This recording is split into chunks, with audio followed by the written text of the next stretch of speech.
See, I had the mic off. You couldn't hear me. Yeah, we back. And so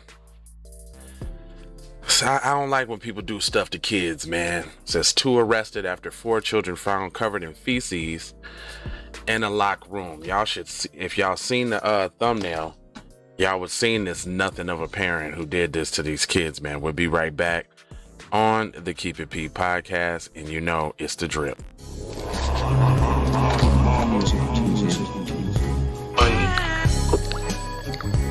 In the morning, wake your goat mouth ass up. I want to send a congratulations to TZ Von, Savage, and Jay Lava for their 500th episode of Keep It P podcast. Be one to play. Keep It P, man. From the P Mouth to itself.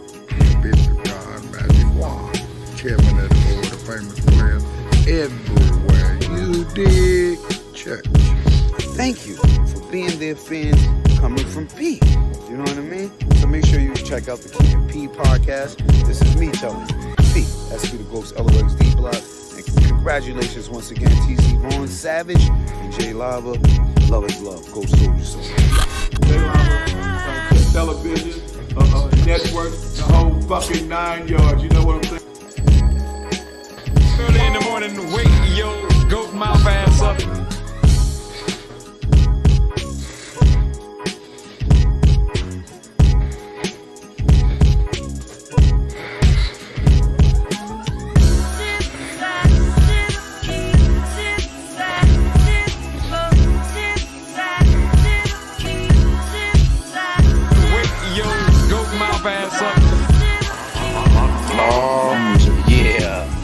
We back.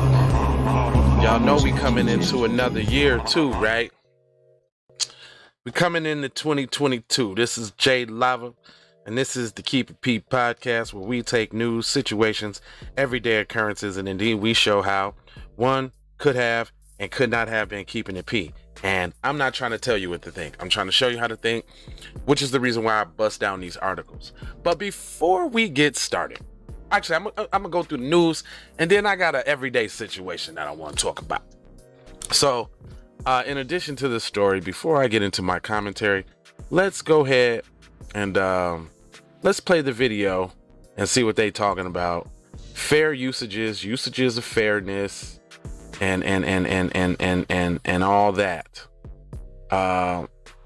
Let's see what they talking about. Parents Caitlin Shingeli and Corey Evans are in jail tonight, charged with child endangerment after 4 children were found in an unsafe living environment. 911 received a call Wednesday night from an 8-year-old whose mother was unresponsive. Upon arrival, EMS found the woman under the influence of alcohol. Now, the child who made the call and an infant found at the residence were in deplorable condition. While assisting the first 2 children, EMS heard screaming from the other end of the house. They found 2 4-year-old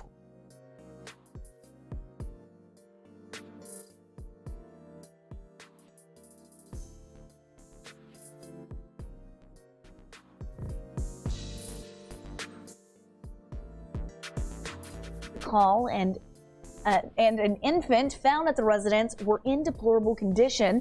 While assisting the first 2 children, EMS heard screaming from the other end of the house. They found 2 4-year-old twin girls barricaded inside of a large room with a large safe. The screaming girl was begging deputies for water. The rooms were dirty and the infant and twins were malnourished. Now, the children were removed from the home and have been placed in a safe living environment.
My fault. I had the volume down. See, y'all supposed to be telling me that shit in the comment section. Anyway, we're gonna talk about friends, right? Friends, ones you can depend on. Let's be friends. Look, I'm finna keep it P real quick, okay? So I got two so-called day one friends that I ain't talked to in about a year. And y'all know who y'all is. Hassan Karan and Rayshawn Taylor. Nigga, I'm naming names, nigga. Give a fuck. Anyway, got these two homeboys, right? So one of the dramatic ass homeboys and shit, he tells people that one of the other homeboys pulled a gun on him. And he stopped fucking with the homeboy. Only for me to find out that there was no gun pulled on this nigga.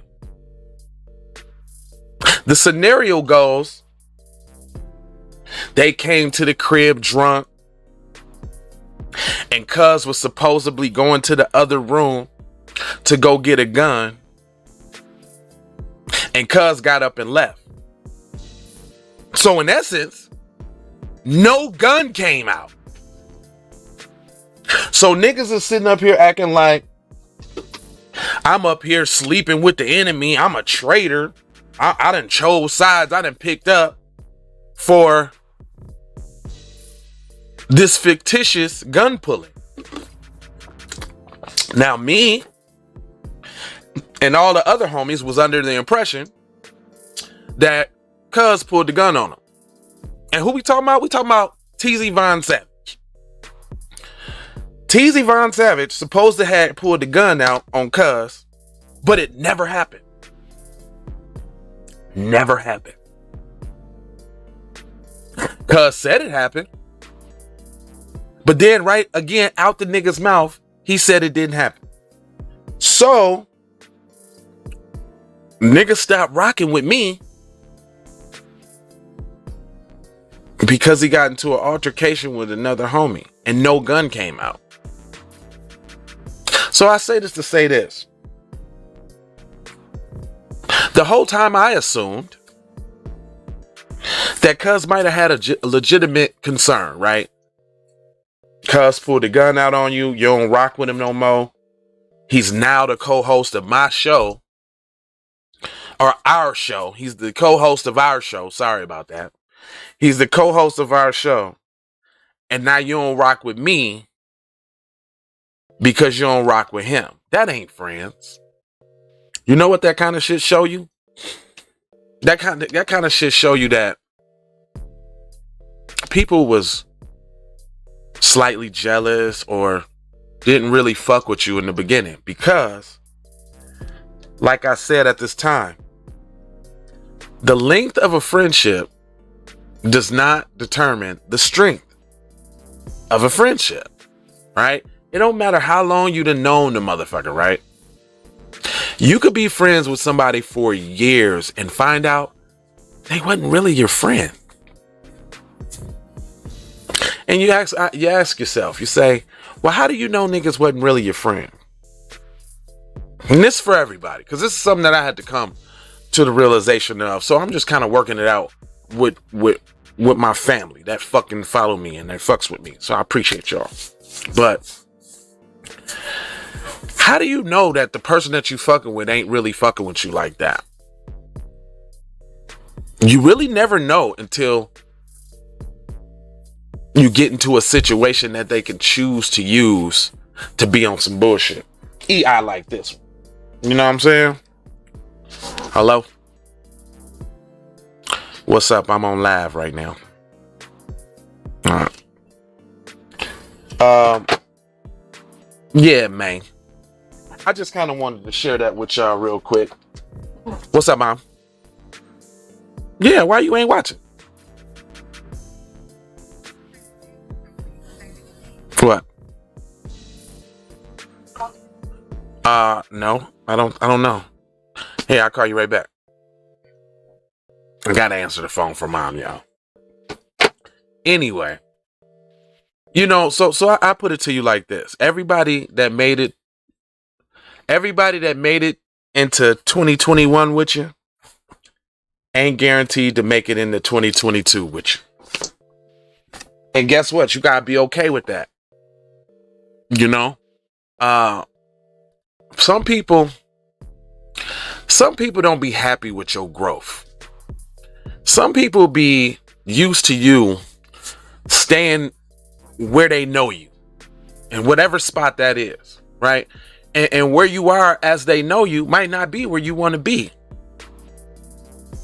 So then you change and you grow. But in changing and in growing, you will notice that you will begin to lose people. I lost a lot of people. A lot. I used to have a big old record company called Union Music Group. And I had several rapping members in my shit and people that tried to come on as what's up, mommy? People that try to come on as help and this, that, and the other. It's been a lot of niggas that fell by the wayside. I even had one homeboy get mad at me because we did a viral video together, Wendell Johnson. I'm naming names. I don't give a fuck. So I had this homeboy, right? First of all, I had a studio, met the nigga, he could rap a little bit.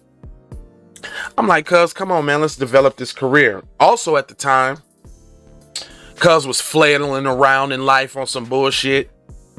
Pill popping, not really focused, not really on nothing. I extended my crib to this nigga. I was a bachelor. You know what I'm saying? I lived by myself. I had my own crib and a studio, 2 studios, by the way. I'm like, you know what, cuz? You can come stay with me and get on your feet, fam. Let the nigga come stay with me. The nigga wasn't on nothing. I had to put the nigga out. The nigga let his bitch come over, nigga, and kick in my window and shit. This little crazy bitch he was fucking with. So he ended up moving in with the bitch. Then, you know, time went on, shit developed in the studio, helped the nigga develop his talent, basically put the nigga on. You know what I'm saying? Paid for all the shows, paid for all the advertising, paid for all the rent, bought niggas outfits for shows and shit. All that shit. Like what a real record company owner is supposed to do. Me and the partner of the company, Dion Kelly,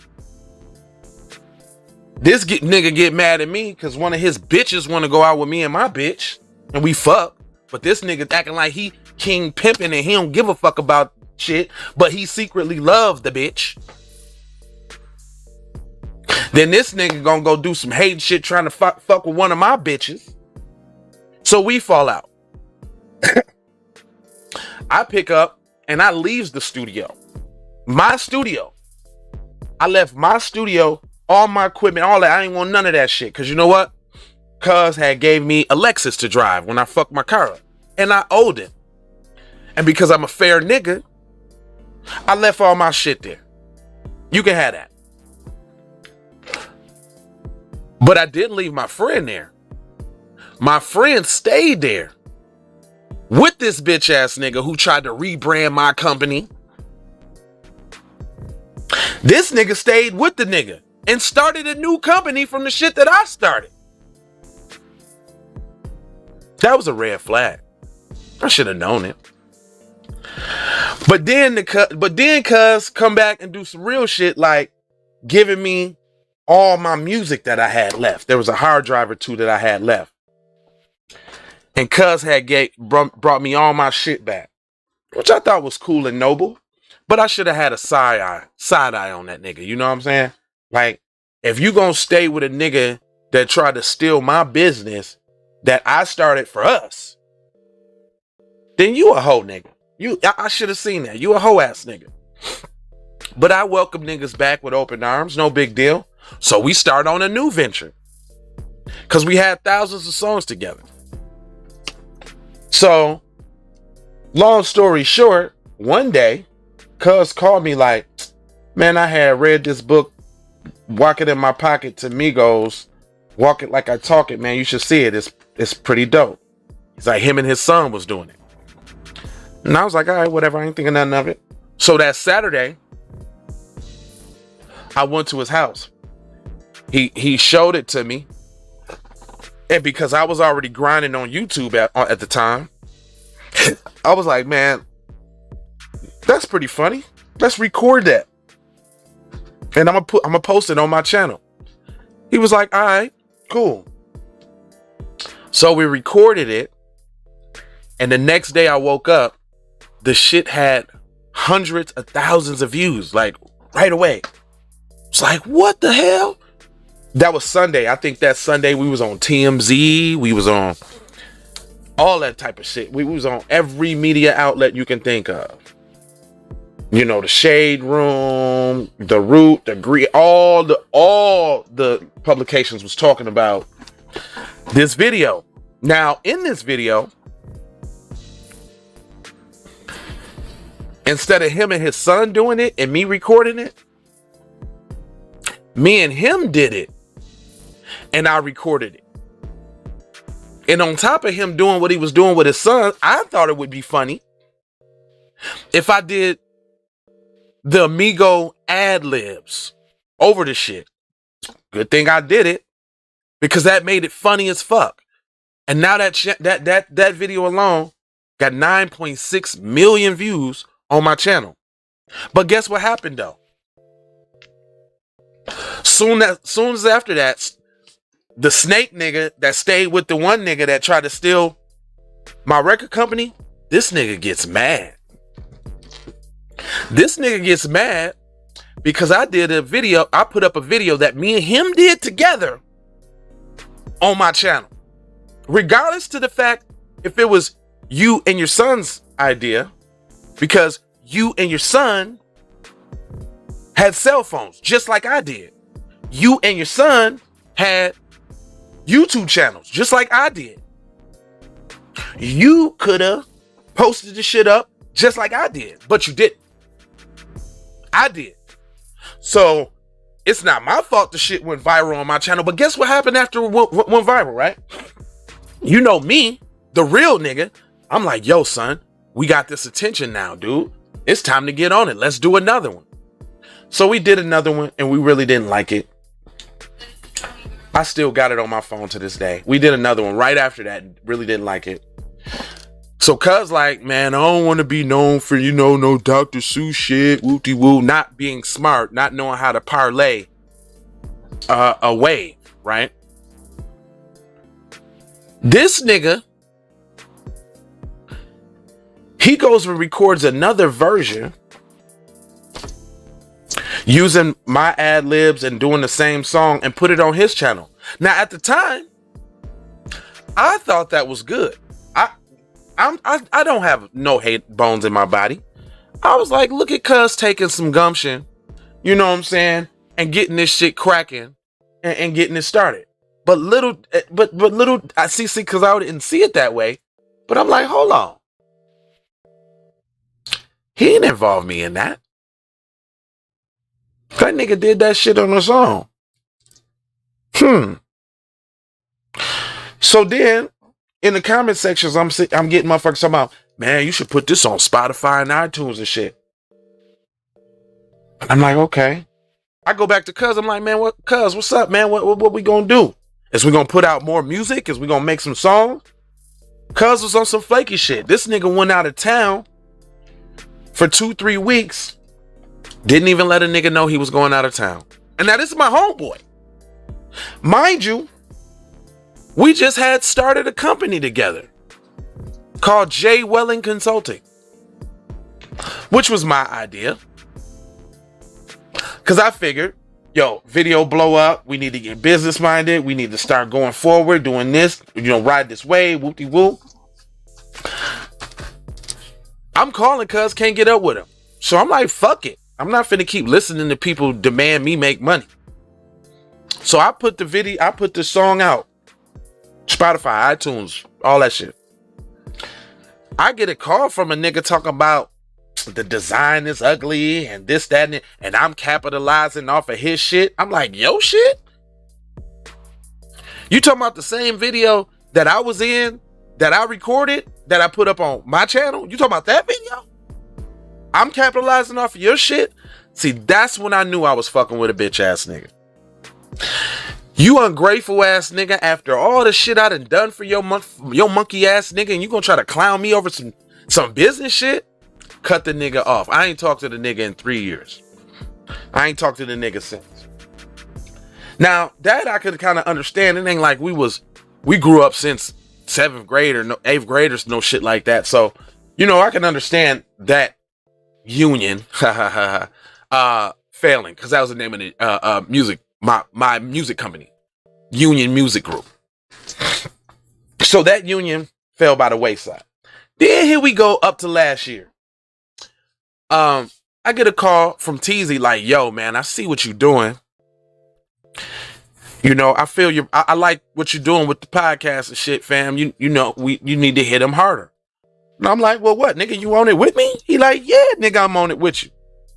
So I bullshit y'all not, man. During late November, all December, Teezy calling me every day. What's up, man? Let's record. To the point where I was like, this nigga's more involved in my shit than I am. I can't have that shit, nigga. This nigga made me step my game up. Now, right before Christmas, or right after, I had went and visited the other homeboy, Rayshawn Taylor, in Dallas. And Hassan, he had came up here on a trip, left his wallet at the crib.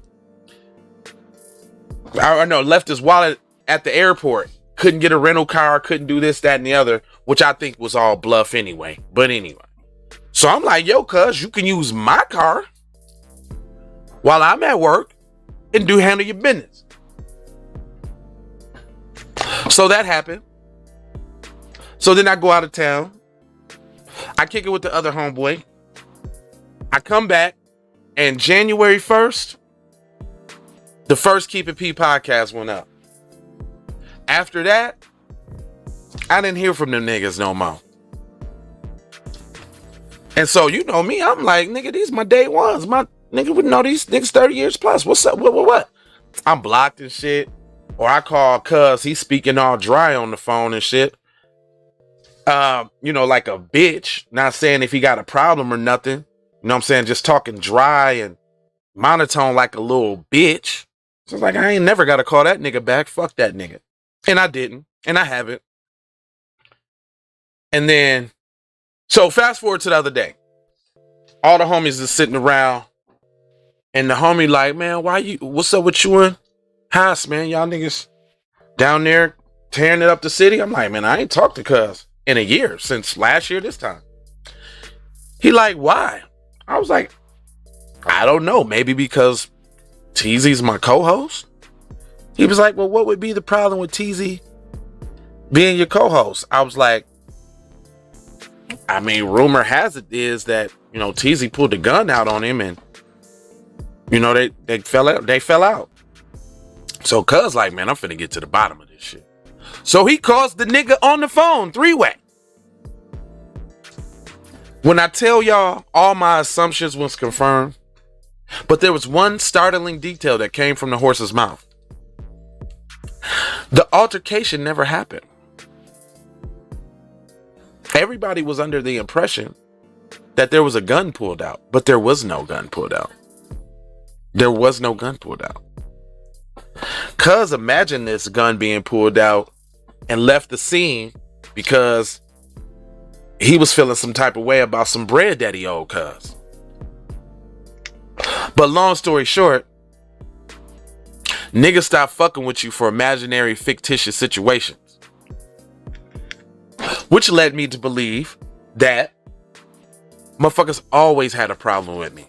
Because if you let some little shit like that make you fall out of a friendship, y'all was never friends, man. Never. And that's some shit I had to learn, right? Yeah, Leron. Yeah, real shit. So the long story short is, my day one stopped fucking with me because he feels some way about a nigga he introduced me to. I wouldn't even know TZ if it wasn't for Haas. I wouldn't even know him. You introduced me to Cuz. Cuz ain't never did shit wrong to me. Matter of fact, that was my guy. It was. But listen, when Rayshawn told me that TZ supposed to have pulled a gun out on Haas, I go right to TZ like, Cuz, what's up with you and my cousin? He was like, oh man, you know, I was drinking heavily, man. I was on some bullshit. We was both drunk that night, came back to the crib, me, him, and a couple other homies. I was like, I'm finna go get the strap, playing and shit. I come back in the room and Cuz was gone. I'm like, what you mean Cuz was gone? He left. So you saying that no gun ever got pulled out? No gun ever got pulled out. So you're saying that this is a fictitious gun in somebody else's head that they never seen? Yeah. For real? Yeah. So we asked Haas himself. No gun got pulled on him, is what he said. He dipped before the gun came out. So technically, you don't know if there was going to be a gun or not. Right? But the situation was so insignificant that he never told me about it. I heard it from the other homeboy, Rayshawn Taylor. So I guess Rayshawn get it in his head that, oh, I let you know a nigga pulled a gun out on your homeboy and you still fucking with him. I ain't fucking with you. Which is some hoe shit. Which is so hoe. That lets you know nigga wasn't your homeboy either. If friendships are so flimsy and whimsical at that point. So let me get this right. You're gonna stop fucking with me as a homeboy because me and the other homeboy is at odds for fucking with another homeboy. Okay. So now that's two friends down. That's two friends down. Then we on the phone the other day while all of this shit coming out. And I noticed something about another friend. The other friend gonna say, oh, it's all good. It's all good. So then we talking to the other friend. And then like, oh, I kind of see where he coming from. I kind of see where he at. Which pissed me off. I'm like, nigga, you always talking that gang, Trefo, we homeboys, we all we got shit. Telling me that maybe I should try to reach out and shit to niggas that's obviously on bullshit. No, I shouldn't. Then when it come out that the truth is that there was no gun in the vicinity anywhere, and that Cuz is actually on some dramatic ass bullshit, you can't call that shit out. I don't think that's real. Cause as friends and as men, niggas should be able to say like TJ did, I appreciate you, T-Lo, thank you, sir. Non-biased third party who knew nothing about the situation, who got my explanation, heard Cuz's explanation, and came up with the final thoughts. And Cuz final thoughts was, he said it just like this, verbatim. He said, Haas, if TZ came at you and apologized for whatever you thought that situation was, because it wasn't no gun pull, if he came and apologized to you for even having you thinking he was going to go get a strap and that shit was done, then what you tripping on Jay for? Because Jay rode for you. He asked the nigga, yo, what's up with you and my cousin, man? And after said person, my co-host, said it was all love, I apologize, I stopped drinking because of my behavior in those kind of situations. What am I to do? Now I'm supposed to stop fucking with a nigga that's clearly about me and the network and forwarding in this shit, a motherfucker that has been nothing but a real inspiration and friend to me. Matter of fact, in this short amount of time, I can say that the kind of friendship that we've had, I've never experienced it before. Not even with the niggas that I grew up with. Why do I say that? Because niggas ain't let their egos get in the way of furthering the goal. That nigga jumped in and helped steer my ship to the point where, nigga, you need a ship. That nigga, because they know nothing about putting up videos, editing them or nothing, that nigga's a fucking pro now. Because I work with cuz. I'm like, nah, nigga, it can't just be Hot Lava Music TV. You need your own shit too. You know what? Von Savage Media. Yeah, that's it. And we mashed on that. And cuz done built his own platform. Von Savage Media is a force right now to this day. On his own. Cuz put up his own, he found his own niche, put up his own content, done cracked 1 million views a couple times off my tutelage. Nigga not hard-headed. Nigga took my shit and ran with it. And I'm proud of cuz. That's why I don't mind getting on here talking to y'all without him. You know what I'm saying? Because I'm holding it down for us. He got some shit going on. He got to do. I'm the most, electronically inclined or computerly inclined to put this shit. Because this right here is not easy, y'all. To put this show on right now, I got to go through probably like 8 or 9 steps to make this happen. Every time I broadcast. So that's why it's like when I broadcast and I say I'm going to be right back, I can't just come right back. It's going to take me about 10 minutes, 10, 15 minutes, because I got to go through the process of setting everything up. But I'm willing to do that. And I'm willing to go hard for the people that I fuck with and I love. I've always been willing to go hard. I've always gone hard for everybody I fucked with. But when you look at the reciprocal, when you really think about what was the exchange?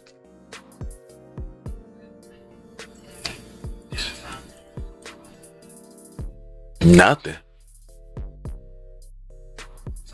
Ain't no nigga ever pay rent at a studio and let me come rap at they shit. Ain't no nigga ever did beats for me and I sell 250,000 copies and not give him a dime. Ain't no nigga ever shot free videos for me and I ain't never gave him a dime. Ain't no nigga ever paid for advertising, rented out venues, bought niggas outfits for shows. Ain't nobody ever did that for me. Shit, while we talking about it, I fell out with another homeboy the same way. Niggas, listen. You know what I learned? That I'm too trill and too true of a nigga. And you know what else I already learned? I learned that the way I think is not how anybody else thinks. And so I have spent my life expecting or assuming that people have the same trill capabilities as I do. And that's not the case. Because it's the principles and the shit that I stand on. You know what I'm saying? That makes me loyal, that makes me fuck with people unconditionally or regardless of what they have to offer. Because I always been secure in my shit. I always had my hobbies together. I've always spent money on hell of equipment and beat machines and studios and CD burners and DVD burners. I always spent on the shit that I needed to make me who I was. I remember there was a time when I wanted to sell CDs. You know what I did? I went to the nigga, Will, that was selling CDs. You know what I did? I bought every CD that nigga had. Matter of fact, you know how I met Will? The nigga gave me 10 CDs and told me to bring them back 50. I sold them CDs so quick, went back to his crib, got some more.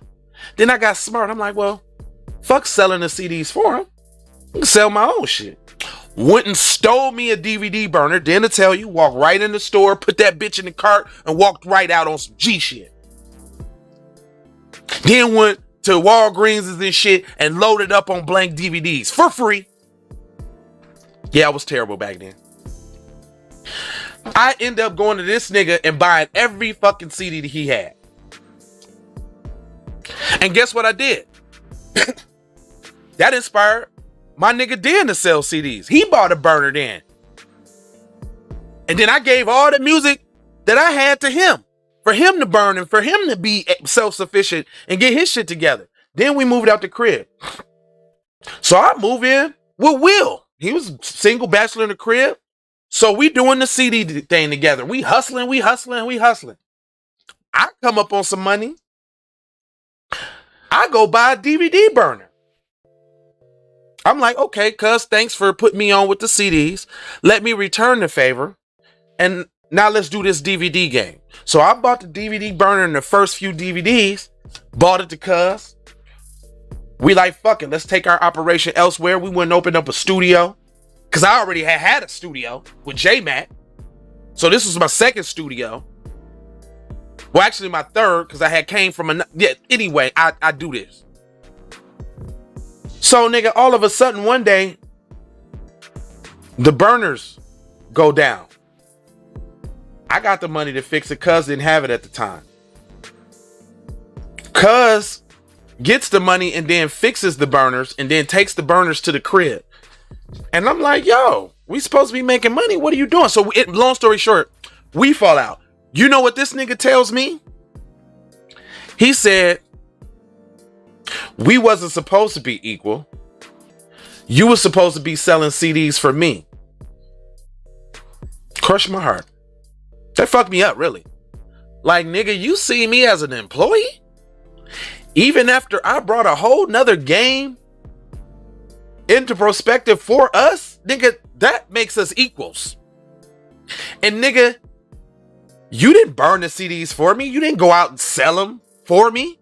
Nigga, every CD that you had, I already had a copy. So it wasn't like I was like leaning on your shit. But that's how niggas is, though. That's a lot of that shit's my fault, though. I don't blame none of them niggas for what happened. Because you know why? Because there was signs that I seen in people that I chose to ignore. There were signs in people that I chose to ignore. So when it all came back around to the bullshit that they was on, like for existence, when that nigga couldn't even do right in the crib that I let him come stay in, I should have known I shouldn't have fucked with him on nothing else, period. I should have known that. That was my fault from the very beginning. Like, Haas, for example. When we started Scatterbrains way back years ago, and niggas wasn't on this drive, the shit was at my crib. If y'all go back and look at the archives, nigga, I carried on 30, 40 episodes by myself with another nigga's name in the credits. I'm like, fuck that. I'm not finna keep putting up videos, giving other niggas kudos and credits, and they ain't even a part of this shit. So fast forward today, you see me with the homeboy that you lied on, talking about he put a gun on you but never did. Now it's successful and you mad. Well, I don't know why you mad. You try to start a little radio station that I did advertisement and graphics for, that I even advertised on my show after you so-called fell out with me. Still advertise the nigga shit on some G shit. Cause I'm bigger than that. Fam. And because I'm bigger than that, I be expecting other people to be bigger than that too. And they not. People are who they are. When people tell you who they are or show you who they are, you need to fucking believe them.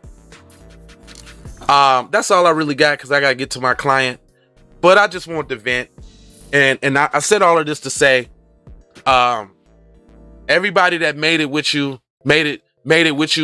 to 2021 ain't necessarily gonna make it with you to 2022. And you gotta be okay with that. People are in your lives for reasons and seasons. And sometimes them seasons play out. And sometimes them reasons play out. The people who stick and stay around, who's still around through all your ups and downs, them is the people you need to fuck with. And I'm gonna leave it on that. Get in that comment section. Let me know. You know what I'm saying? If y'all feel falling out with fake friends, you know what I'm saying? And let's go on record and say this. All of these people I don't have no beef with. You know what I'm saying? I don't got no beef with none of them. You know, if Cuz died tomorrow, I'd go to his funeral. Some of the other people, I'm not sure if I would attend their funeral. Real talk. I mean, I would attend Cuz' funeral because we grew up together. That's my nigga still. And listen to me. Listen to how I talk. That's my nigga still. That's still my nigga from far away. You my nigga, Cuz. You alright. You just do you. And I'll do me. That's how trill I am. Them still my niggas. I'm still not gonna talk bad about them. Still not gonna call them out their name or nothing. But just recognizing that most people problem is they think people are who they are. And they're not. They are who they are. And you are who you are. So the way you think and process things is not the way that other people think and process things. And that's something we all got to learn. Stop disappointing yourself by expecting things from others that they may or may not be capable of or aware of or even have the mental gumption to even think about it, because that's your brain, stupid. That's how you think. That's not how they think. So you're gonna walk around and you're gonna get a lot of disappointment out here thinking that people's gonna do what you think they're supposed to do. It's not gonna happen. Never gonna happen. And then when you do find somebody who do what you think they're gonna do, that might be the only time they do that. That's coincidental. That doesn't mean that happens like that. But anyway, I'm gonna let y'all go because I got the flow and I got other beeswax to handle. I'll be back later, Slater. Y'all take these commercials. Look, this commercial used to have a nigga ad in it. I had to change it. You ain't fucking with me. I ain't fucking with you. I ain't mad at nobody, really. Yeah, Mom, that's called keeping it P. That's all it is. Hence the name of the podcast, Keeping It P. All right, y'all. I bid y'all adieu. And we'll chop it up later on tonight, y'all. Take these commercials. Ways for you to run my cash. Check reparation. Check reparation. Check reparation. Check reparation. Check reparation. Check reparation. Check reparation. Trying to bring it back. Trying to bring it back. Trying to bring it back. I bring it back like I took you from the premises. I bring it back like it's stolen from my nemesis. I bring it back. Shawty bang my line. You can holler at me later. Shawty bang my line. Shawty bang my line. Bang my line. You can holler at me later. Shawty bang my line. You can catch me on the book or DM me at IG. Consider me. Look, I don't play with this shit. You don't even know what I gave to this shit. Self-made with this shit. I'm a slave with this shit. Been a lot of roads I done paved with this shit. Look. Taking flight, change your life in one night. By 2 a.m. if you do it right. Up late like nigga night. Small fish, big appetite. Get an extra 4 if you whip it right. Got good gas in his light bright. Got big balls in a good pipe. One call it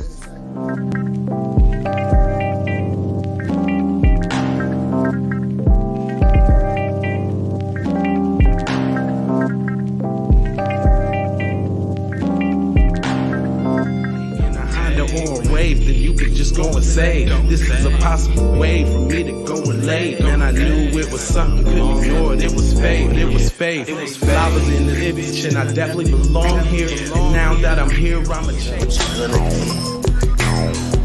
Yeah, I'm an animal, red gorilla. I eat your dog, your poochie. Get what you're gonna get, front and center. Which I grew up living life, which I knew. Standing on my two, graduated with my honors. THC scientific, getting to what's the plan? C, throw the kickback, zip sack, throwing kicks on, get the grits of flow. Music TV.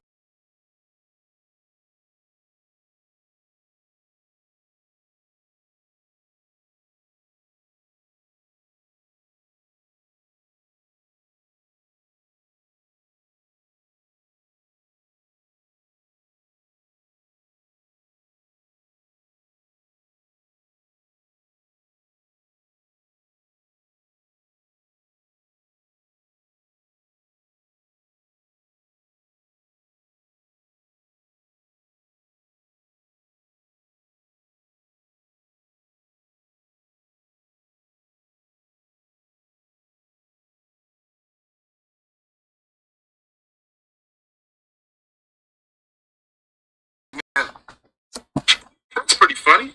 Record that.